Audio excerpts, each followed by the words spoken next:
Ribuan tenaga kesehatan honorer se-Jawa Barat menggelar demonstrasi menuntut Pemprov Jawa Barat menaikkan status mereka dari honorer menjadi aparatur sipil negara dan pegawai pemerintah dengan perjanjian kerja atau P3K.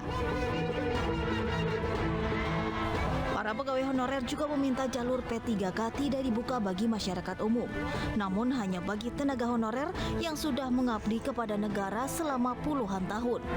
Masa mengancam menggelar aksi lebih besar jika aspirasi mereka tidak didengarkan.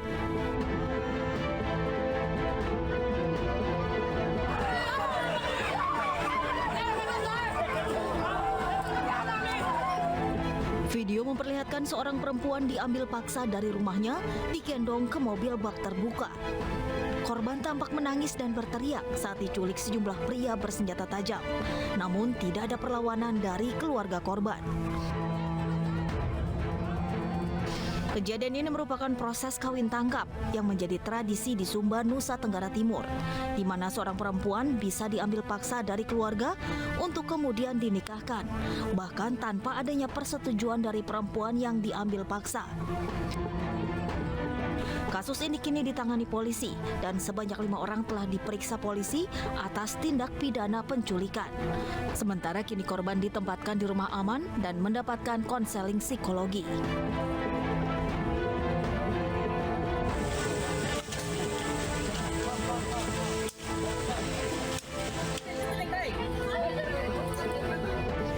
Evakuasi seorang remaja yang tewas diterkam buaya di Danau Tolire Besar, Kota Ternate, Maluku Utara berlangsung dramatis. Selain sulitnya medan karena jenazah harus dievakuasi di jurang sedalam 200 meter, kemunculan buaya di sekitar korban juga menghambat evakuasi. Setelah beberapa jam, tim SAR berhasil mengevakuasi korban dari dalam danau dengan sistem lifting.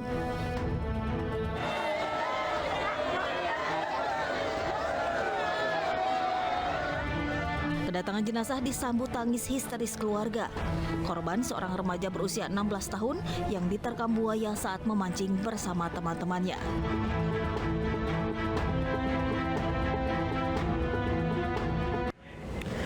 Seorang pencuri sepeda motor nekat menyeburkan diri ke laut usai aksinya ketahuan warga.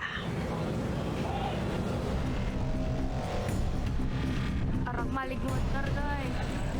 Inilah video amatir yang direkam warga Kelurahan Malabero, Kota Bengkulu yang memperlihatkan seorang pelaku pencuri sepeda motor berinisial AN berada di sebuah kapal nelayan yang tersandar. Pelaku yang panik ini nekat menyeburkan ke laut untuk bersembunyi di kapal nelayan lantaran takut diamuk warga. Tak lama berselang, pihak kepolisian langsung mengamankan pelaku dari amukan warga ke Polsek Teluk Sagara, Kota Bengkulu. Selain mengamankan pelaku, polisi juga mengamankan 1 unit sepeda motor hasil curian. Tersangka pencurian kendaraan bermotor di Kelurahan Malabero dini hari tadi sekitar pukul 04 dini hari. Jadi yang bersangkutan itu melakukan pencurian di salah satu rumah warga. Saat ini, polisi tengah melakukan pengembangan untuk menangkap 2 komplotan pelaku lain yang terlibat dalam aksi pencurian tersebut. Pemirsa, Anda harus berhati-hati dan jangan biarkan anak Anda bermain ponsel saat sedang mengisi daya atau sedang di-charge. Di Ciamis, Jawa Barat, seorang anak yang masih duduk di bangku kelas 3 sekolah dasar ditemukan tewas di rumahnya dengan luka bakar di bagian dada. Diduga korban ini meninggal dunia karena ponsel yang tengah digunakannya meledak saat mengisi daya.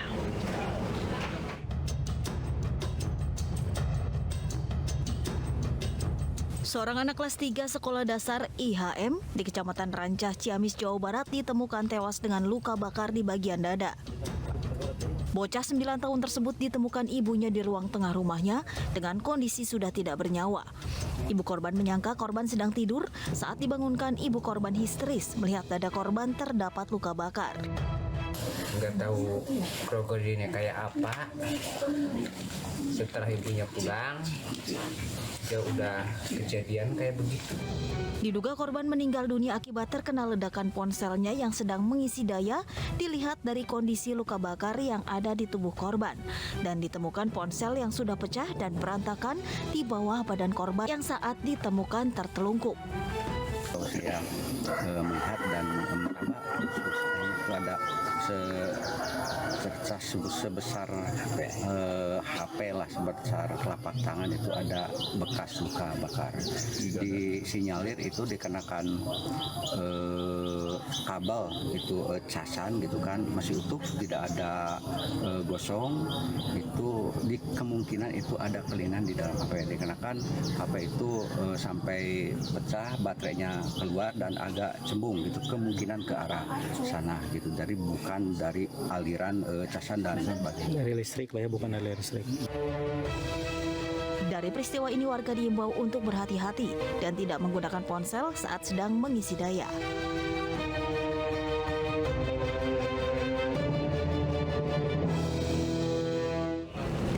Kita beralih ke informasi terkait tersangka kasus meme stupa Candi Borobudur Roy Suryo hari ini kembali menjalani pemeriksaan di Polda Metro Jaya. Kedatangan pakar telematika tersebut ke Polda Metro Jaya tidak diketahui awak media.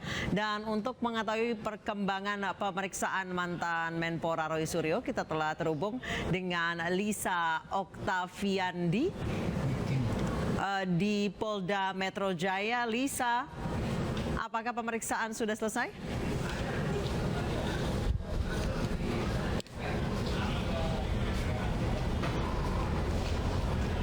Selamat sore Anissa dan juga pemirsa. Mantan Menpora Roy Suryo kembali diperiksa oleh tim penyidik, tepatnya di Direktorat Reserse Kriminal Umum Polda Metro Jaya hari ini, di mana pemeriksaan ini merupakan pemeriksaan lanjutan dalam kasus yang sama, yaitu meme stupa yang menyerupai Presiden Joko Widodo. Dan Roy Suryo hari ini mendatangi Polda Metro Jaya pada pukul 13.00 waktu Indonesia Barat, yang dimana sebelumnya Roy Suryo diagendakan pemeriksaan untuk hari ini pada pukul 10.00 waktu Indonesia Barat. Dan ini merupakan pemeriksaan yang ketiga kalinya bagi Roy Suryo, yang dimana sebelumnya Roy Suryo pernah diperiksa sebanyak 2 kali oleh tim penyidik Polda Metro Jaya. Dan pemeriksaan yang ketiga kalinya Roy Suryo diperiksa dikarenakan tim penyidik membutuhkan informasi tambahan atau memerlukan beberapa keterangan lainnya dari Roy Suryo. Dan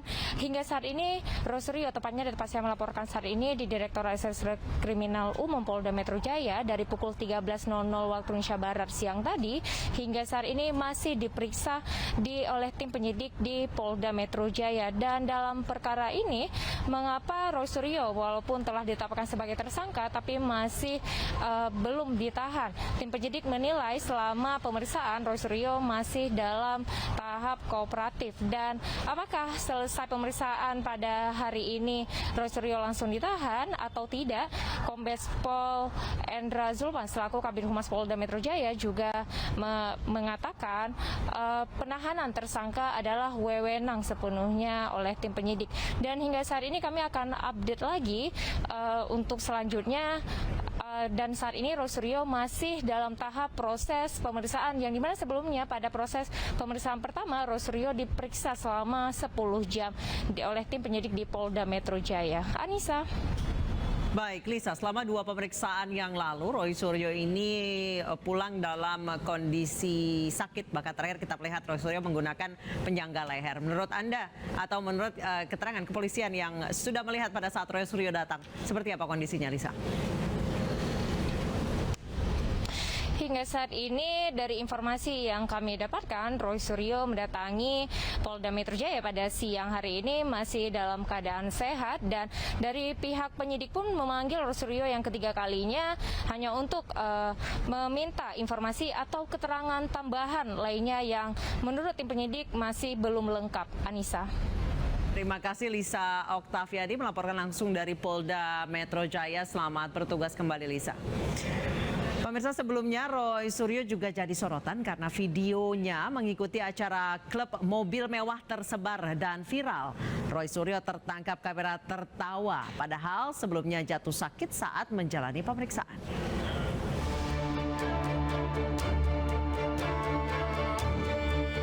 Kemunculan Roy Suryo di acara sebuah komunitas mobil menjadi sorotan publik. Dengan menggunakan penyangga leher, mantan Menpora ini bersenda gurau dengan koleganya. Padahal statusnya saat ini sebagai tersangka dan berdalih sakit. Membuat heboh karena videonya tersebar, Roy Suryo meminta maaf melalui pengacaranya Elsa Sarif.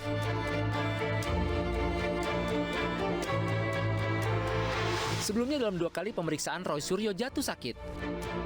Pada pemeriksaan pertama sebagai tersangka 22 Juli lalu, Roy Suryo diperiksa selama 12 jam.